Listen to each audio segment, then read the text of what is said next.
श्रीपादराजम शरणं प्रपद्ये। अध्याय 15। 15व्या अध्यायाचं फलित आहे अकारण कलह निवारण। श्रोतेहो, सुरुवात करूया। अध्याय 15 बंगारप्पा आणि सुंदरराम शर्मा वृत्तांत। मी दत्तानंदांकडून परवानगी घेऊन प्रवासाला सुरुवात केली। रस्त्याने जाताना मला तहान लागली आणि मी जवळच्या एका विहिरीजवळ गेलो। पाणी काढण्यासाठी तिथे एक पोहरा सुद्धा होता। मी पाणी किती आहे हे पाहावे या उद्देशाने आत डोकावले तेव्हा मला एक विचित्र दृश्य दिसले। विहिरीच्या आतल्या बाजूला असलेल्या झाडाच्या फांदीला धरून एक व्यक्ती वर खाली कोलंटी उड्या घेत होता। त्या अपरिचित व्यक्तीने माझ्याकडे मोठ्या प्रेमपूर्ण नजरेने पाहिले आणि म्हणाला, अरे शंकर बेटा, मला आश्चर्य वाटले माझे नाव त्याला कसे कळले असेल। मी उत्सुकतावश विचारले, आपणास माझे नाव कसे कळाले? तो अपरिचित गृहस्थ म्हणाला, नुसते नावच नाही तर तू श्रीपाद प्रभूंचा भक्त आहे आणि त्यांच्या भेटीसाठी कुरगड्डीत जात आहे हे सुद्धा मी जाणतो। तुला भेटण्यासाठीच मी तुझी वाट पाहत आहे। त्याला बाहेर कसे काढावे या विचारात मी होतो।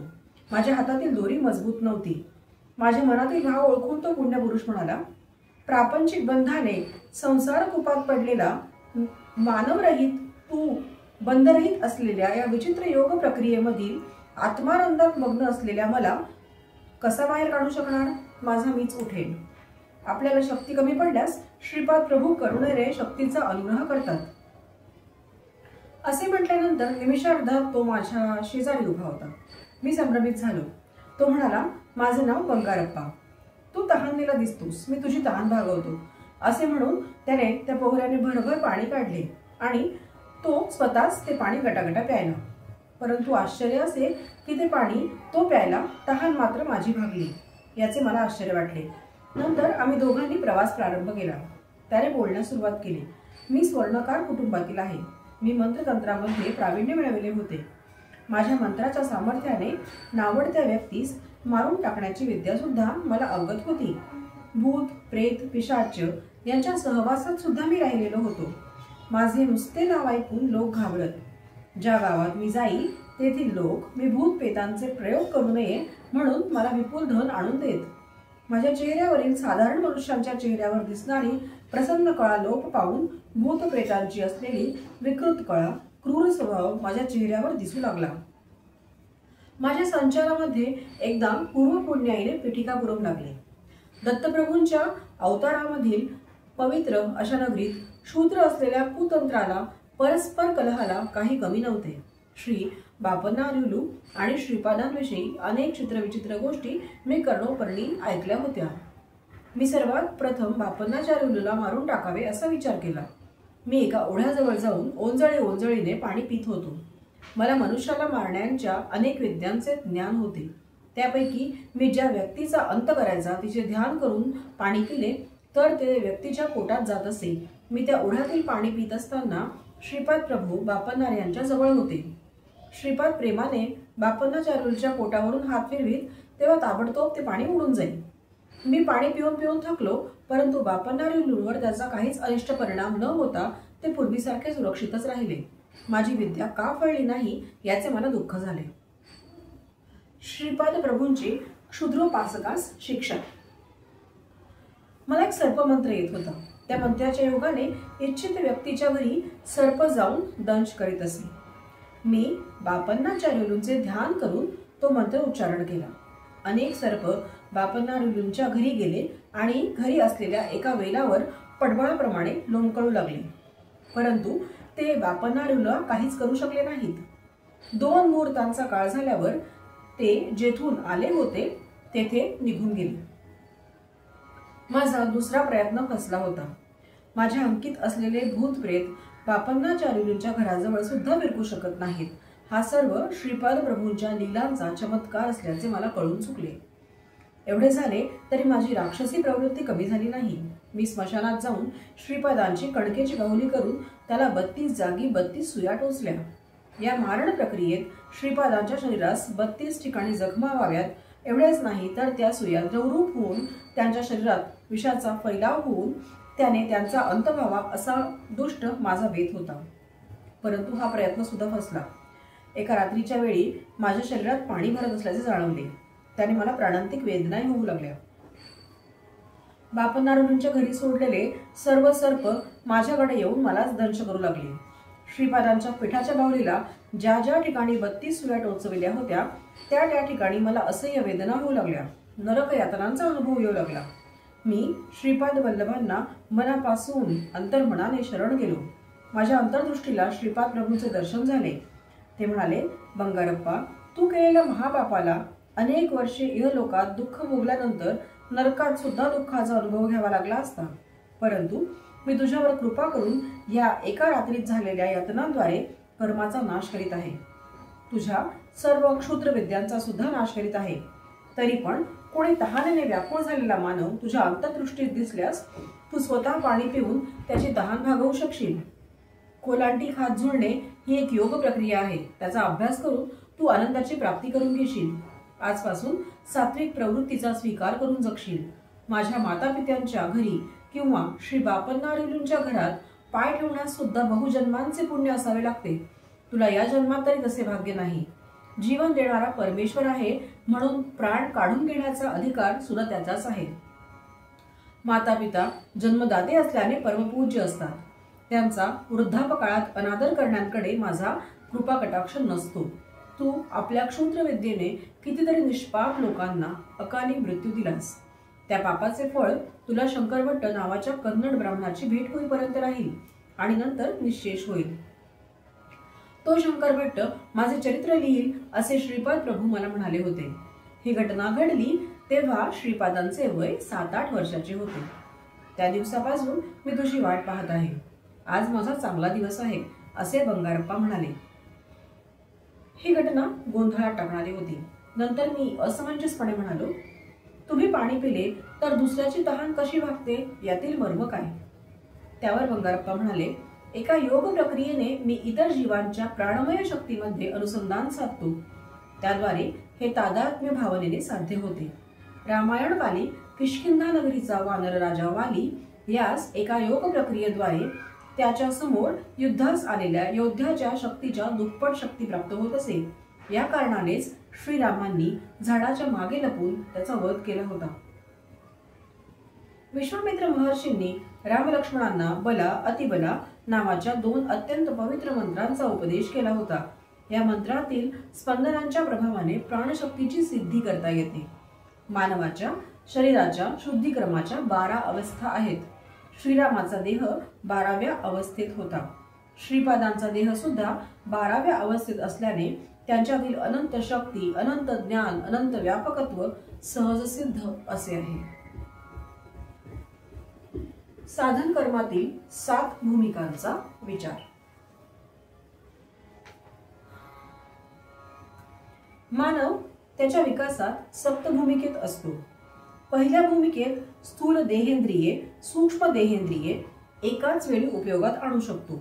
दुसऱ्या भूमिकेत सूक्ष्म देहेंद्रियांच्या आधारे सूक्ष्म प्रपंच अनुभवत छोटे छोटे चमत्कार करण्याचे सामर्थ्य प्राप्त होते. तिसऱ्या भूमिकेत सूक्ष्म शरीराच्या द्वारे दूर प्रयाण करू शकतो.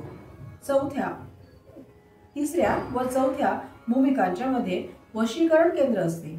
वशीकरणात असताना ज्या स्थितीत असतो त्याच स्थितीत आपण राहतो. गौतम ऋषींनी अहिल्यास शाप दिला तेव्हा ती आश्चर्यचकित झाली. तिला आपण शील चैतन्यात आहोत असा दृढ विश्वास होता. ती श्रीरामाच्या दर्शनापर्यंत त्याच स्थितीत राहिली. अहिल्याचे शरीर शीला स्थितीत गेले होते तसेच तिचे मन त्या स्थितीत गेले होते. म्हणजे ती तिसऱ्या व चौथ्या भूमिकेच्या मध्येच असलेल्या वशीकरण केंद्रात राहिली. श्रीरामाची पायधूळ लागताच तिचे मनोपुष्प विकसित झाले आणि ती स्वतःच्या सहज स्थितीत आली. चौथ्या भूमिकेला पोहोचलेल्या आत्म्याला अतिशय विस्तारित योग शक्ती लाभते. यासाठी आपल्या योग शक्तींचा लोककल्याणार्थ अंतरात्म्याच्या बोधानुसार विनियोग केला तर उच्च स्थिती प्राप्त होते. परंतु पाप कार्याला निमित्त होणारे तुच्छ स्वार्थ प्रयोजनांसाठी ही शक्ती वापरली तर पतन अवस्थेला जाऊन शीला चैतन्यात पडण्याची भीती असते. त्यानंतर अनेक हजार जन्मांपर्यंत नंतर मानव जन्माला येता येते. 5व्या भूमिकेवर असलेले साधक संकल्प ज्ञानी असतात. 6व्या भूमिकेवर साधक भावज्ञानी असतात. संकल्प ज्ञानी साधक दैवी साक्षात्काराबरोबर प्रापंचिक कार्यकलाप सुद्धा चालवितात. भावज्ञानी साधकांना प्रापंचिक कार्यकलापाचा ध्यास फार कमी असतो. 7व्या भूमिकेवरील साधक परमात्म्याच्या जवळ असलेल्या ज्ञानाची प्राप्ती करून घेऊ शकतात.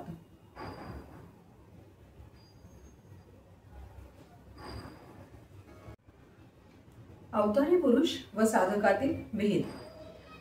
बंगारप्पांनी सांगितलेल्या गोष्टी ऐकल्यावर माझ्या मनात काही संदेह निर्माण झाले. त्यांचे निराकरण करण्यासाठी मी प्रश्न केला, महाराज, जीवनात केवळ परिणामक्रम असतो का? काय हे अवतारी पुरुषांना सुद्धा लागू पडते? यावर बंगारप्पा म्हणाले, अवतारी पुरुष काळाच्या महिम्याने निर्माण होतात. मानव जेव्हा भगवंत होतो तेव्हा त्याला समर्थ सद्गुरू असे म्हणतात. देव मानव स्वरूपात आले तर त्यांना अवतारी पुरुष म्हणतात. मत्स्य पाण्यात वेगाने पोहू शकतो. कूर्म पाण्यात व जमिनीवर दोन्ही ठिकाणी राहू शकतो. वराह म्हणजे खडकमृग, भूमीवर सहजपणे चालू शकणारा प्राणी. सिंह हा जनावरात सर्वात श्रेष्ठ प्राणी. नरसिंह अवतारात भगवान विष्णूंनी सिंहाचे मुख आणि मनुष्याचे शरीर रूप धारण केले होते. याचना प्रवृत्ती असणारा तमोगुण प्रधान असलेला वामन अवतार, रजोगुण युक्त असलेला परशुराम अवतार, सत्वगुण प्रधान असलेला तो राम अवतार, त्रिगुणांच्या अतीत असलेला निर्गुणत्व प्रधान असलेला श्रीकृष्ण अवतार, कर्म प्रधान असलेला बुद्ध अवतार, समस्त सृष्टीतील एकत्वातील अनेकत्व आणि अनेकत्वातील एकत्व स्वतःमध्ये सामावून घेणारा अत्यंत अद्भुत, अत्यंत विलक्षण युगावतार म्हणजे श्रीपाद श्रीवल्लभावतार. श्रीपाद प्रभूंशी ऋणानुबंध नसलेले योग संप्रदाय, मते, धर्म नाहीतच. श्रीपादांची स्थिती बुद्धिमानांना सुद्धा समजण्यासारखी नाही. त्यांच्यासारखे तेच आहेत. सर्व सिद्धांताचा, सर्व संप्रदायांचा त्यांच्यातच समन्वय आहे. या सृष्टीचा आदिबिंदू व अंतिम बिंदू सुद्धा तेच आहेत. स्पंदनशील असलेल्या जगत व्यापाराचे निरीक्षण करणारे, संकल्प करणारे, क्षय करणारे सुद्धा तेच आहेत. हे गूढ असे देवाचे रहस्य आहे. सप्तऋषींना जे समजले नाही ते मी काय सांगू बाबा. शंकर भट्टा, तू धन्य आहेस. त्यांचे अव्याज कारुण्य लाभेल तो धन्य होय. अन्य जीव व्यर्थ होत. सत्कर्म व दुष्कर्माचे फलविवरण. मी विचारले, महाराज, मला एक शंका आली आहे. समस्त कर्मांचा बोध करून देणारा तोच असल्यावर लोकांमध्ये थोड्यांना चांगले, थोड्यांना वाईट असे जन्माला का घालतो? त्यावर बंगारप्पा मोठ्याने हसले व म्हणाले, तू चांगला प्रश्न विचारलास. सर्व सृष्टी द्वंद्वातूनच निर्माण झाली आहे. मृत्यूचे भय नसेल तर जन्मदात्री आई सुद्धा मुलावर प्रेम करणार नाही. वेदांमध्ये पुरुष हा शब्द आत्मा या अर्थाने वापरला असला तरी आत्मा म्हणजे पुरुष नव्हे. पुरुष हा शब्द देहास सूचित करतो आणि आत्मा हा देह नाही. तो देहाहून निराळा असून अजन्मा, अव्यक्त, अचिंत्य आणि विकाररहित आहे. मानवात व प्राणी मात्रात एकच आत्मा वास करतो. मनुष्य व देव यांच्यात मात्र भेद आहे. या भेदामुळेच मनुष्य देवत्व प्राप्त करण्यासाठी प्रयत्नशील असतो. या प्रयत्नामुळेच मानवाचा विकास होतो. देवामध्ये केवळ चांगल्या सृजनात्मक शक्ती असतात असे नाही, तर काही विघटनकारक, विनाशकारक शक्ती सुद्धा असतात. त्या शक्तींच्या आवश्यकतेनुसार उपयोग करून सृष्टीचे चलनवलन सुव्यवस्थित चालवण्याचे कर्म देव करीत असतात. मनुष्याच्या जन्मात सुख, दुःख ही पूर्वकर्मानुसार येत असतात. दुःख येत असल्याचे मानवास सुखाचे महत्व कळते. तो सुख मिळवण्याचीच आकांक्षा करतो. सृष्टीमध्ये असे दिसून येते की अनेक दुष्ट, कुकर्मी, नास्तिक, जनतेला छळणारे लोक अनेक सुखांचे जीवन जगत असतात आणि सत्यवचनी, प्रामाणिक, सदाचारी, सच्शील व्यक्तींना अनेक दुर्धर संकटांना तोंड द्यावे लागते. अशा विपरीत स्थितीचे कारण असे की कुकर्म करून सुद्धा अत्यंत सुखाचा उपभोग घेणाऱ्या लोकांनी पूर्वीच्या जन्मात काहीतरी सत्कर्मे केली असणार आणि त्यांचे फलस्वरूप आज त्यांना सुख प्राप्त झालेले आहे. तसेच अत्यंत प्रामाणिक, सच्शील, सज्जन लोक आज जी दुःखे भोगताना दिसतात ती त्यांच्या पूर्वजन्मातील पापकर्माचे फलस्वरूपच. मनुष्य आपल्या पाप अथवा पुण्याचे फळ तत्काळ मिळत नाही. त्यास काही वेळ लागतो. परंतु पाप किंवा पुण्य अत्यंत तीव्र स्वरूपाचे असल्यास त्याचे फळ लवकर मिळते. चांगले अथवा वाईट कर्म करणे मानवाच्या हाती असते.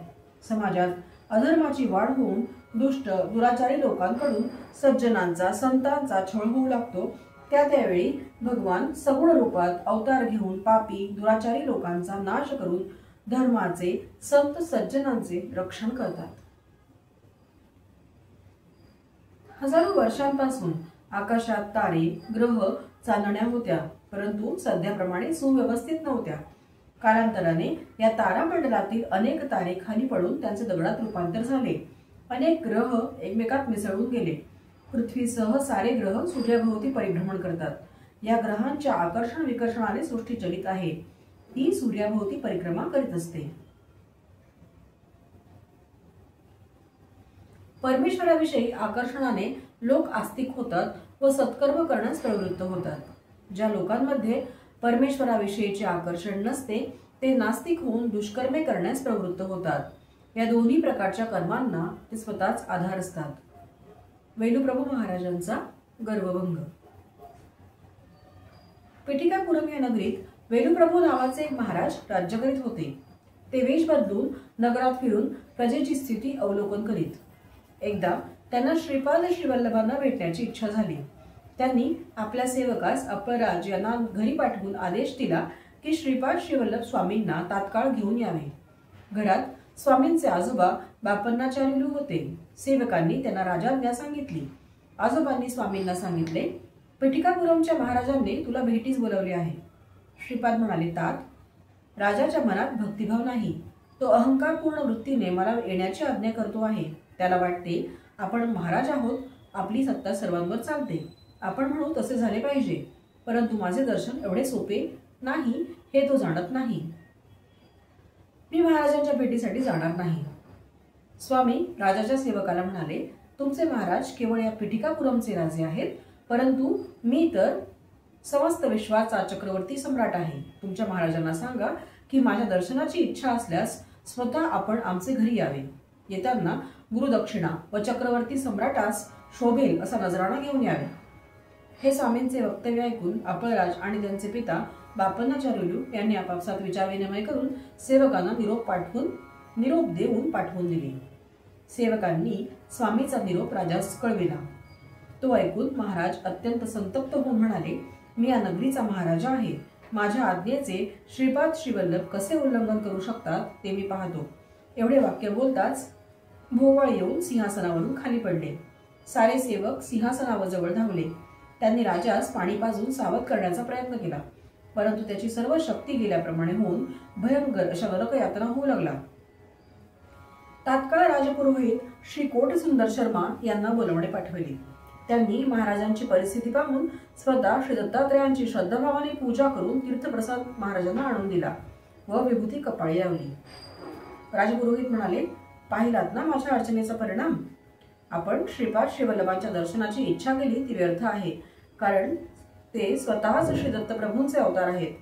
त्यांच्या पूजेने लहान सहान सिद्धी प्राप्त होतात. बापन्नाचार्युलूंना सुद्धा त्यांच्यामुळेच सिद्धी प्राप्त झाली आहे. श्री व्यंकटशास्त्री हा धूर्त वैश्य स्वामींना अनेक सिद्धी प्राप्त आहेत असा प्रचार करीत असतो. महाराज, आपण बलवान असलात तरी स्वामींना बांधून आणणे योग्य नाही व ते आपल्या फायद्याचे नाही.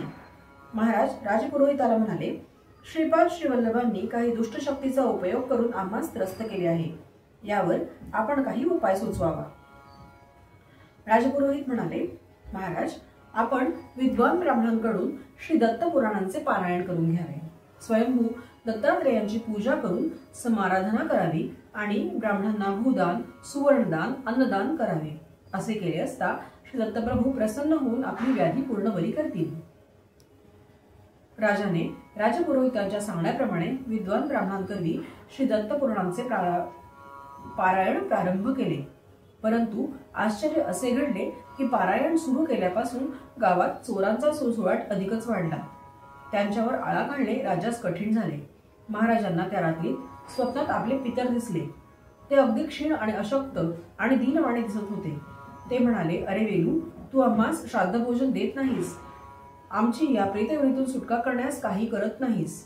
महाराजा म्हणाले, तात, मी शास्त्रानुसार श्राद्ध कर्म करतो ना. पितर म्हणाले, परंतु आम्हाला काही ते मिळत नाहीत. ब्राह्मण मात्र खाऊन पुष्ट होत आहेत. राजाने व ब्राह्मणांनी दोघांनी श्रद्धायुक्त अंतःकरणाने मंत्रोच्चारांसह श्राद्धकर्म केल्यास आम्हास त्याची प्राप्ती होईल. पितरांच्या वक्तव्याने राजास रात्री निद्रा सुद्धा आली नाही. त्याच वेळी त्यांची उपवर सुंदर अशी कन्या भूतबाधेने पीडित होऊन केस मोकळे सोडून विकट हास्य करीत घरातील सर्व वस्तू रागाने घराबाहेर फेकू लागली. ती जेवणात बसली की अन्नात किडे दिसत आणि मग ती अन्न फेकून देईल. तिच्या अंगावरील कपड्यांना एकदम आग लागेल. अशा प्रकारे महाराजांना सर्व बाजूंनी संकटांनी घेरले आणि त्यांची स्थिती अत्यंत दयनीय झाली. राजास सहाय्य करणाऱ्या राजपुरोहिताची स्थिती सुद्धा अत्यंत शोचनीय झाली होती. त्याची सौम्य सोज्वळ स्वभावाची पत्नी एकाएकी अत्यंत क्रोधित स्वभावाची होऊन पतीच्या शिरावरच भांडे आपटू लागली. त्याच्या मुलाने प्रत्यक्ष राजपुरोहितालाच दोरखंडाने घरातील एका खांबास बांधून ठेवले. त्याला जेव्हा भूक लागली तेव्हा त्याच्यासमोर एक गवताचा भारा ठेवून तो न खाल्ल्यास पळवण्यास सुरुवात केली. पारायणासाठी निवडलेले ब्राह्मण पारायण संपवून जेवण करून घरी येताच त्यांना धुमाकूळ घालणारी भूत प्रेते दिसत होती. ती पाहून बिचारे ब्राह्मण अगदी घाबरून जात. ती भूते ब्राह्मणांना म्हणत, तुमच्या महाराजांनी असंख्य पापे केली. आम्हास आमच्या पतीपासून दूर करून अतोनात छळ केला. तुम्ही राजाने वाममार्गाने मिळवलेले धन दान रूपात घेतले असल्यामुळे आम्ही तुम्हास त्रास देत आहोत. ही सर्व परिस्थिती पाहून ब्राह्मण, राजपुरोहित आणि स्वतः महाराज अगदी घाबरून गेले. त्यांना यातून सुटका कशी करून घ्यावी हे कळेना. अत्यंत भयभीत होऊन महाराज राजपुरोहितांना म्हणाले, दत्तपुराणाच्या पारायणामुळे सर्व दुःखी नाहीशी होऊन सुखप्राप्ती होईल असे वाटले होते, परंतु सारे काही विपरीतच घडले. त्यांना आता श्रीपाद श्री वल्लभ स्वामींच्या सामर्थ्याची कल्पना आली आणि आपण केलेल्या करणीवर पश्चाताप झाला. महाराज राजपुरोहित आणि ब्राह्मणास घेऊन श्री स्वामींच्या दर्शनास गेले. ते सर्वजण स्वामींना शरण गेले आणि क्षमायाचना केली. क्षमाशील दयाघन अशा श्रीपाद राजांनी मोठ्या उदार अंतःकरणाने त्यांचे अपराध क्षमा केले. ते म्हणाले, या सृष्टीमध्ये प्रत्येक जण हा सेवकच असतो. मी जेव्हा प्रसन्न होतो तेव्हा त्या सेवकाला सेवेची जास्तीत जास्त फळ प्रदान करतो, परंतु अप्रसन्न झाल्यास सेवेचे अगदी कमीत कमी फळ देतो. मंदिरातील स्वयंभू दत्त मीच आहे. कालाग्नी स्वरूपात असलेले ते श्री दत्त स्वरूप माझेच आहे. मी जीवाच्या उद्धारासाठी या श्रीपाद श्री वल्लभ रूपात अवतारलो आहे. श्रद्धायुक्त अंतःकरणाने माझी भक्ती केल्यास मी प्रसन्न होतो. माझे आई वडील सौसुमती आणि श्री अपळराज हे प्रत्यक्ष श्री लक्ष्मी आणि श्री भगवान विष्णूच आहेत. माझे आजोबा एका जन्मामध्ये लाभाद महर्षी होते. माझा जन्म गणेश चतुर्थीस झाला. मी पुढील नरसिंह सरस्वतीच्या अवतारात माझे आजोबा श्री बापन्नाचार्यूंसारखा दिसेल.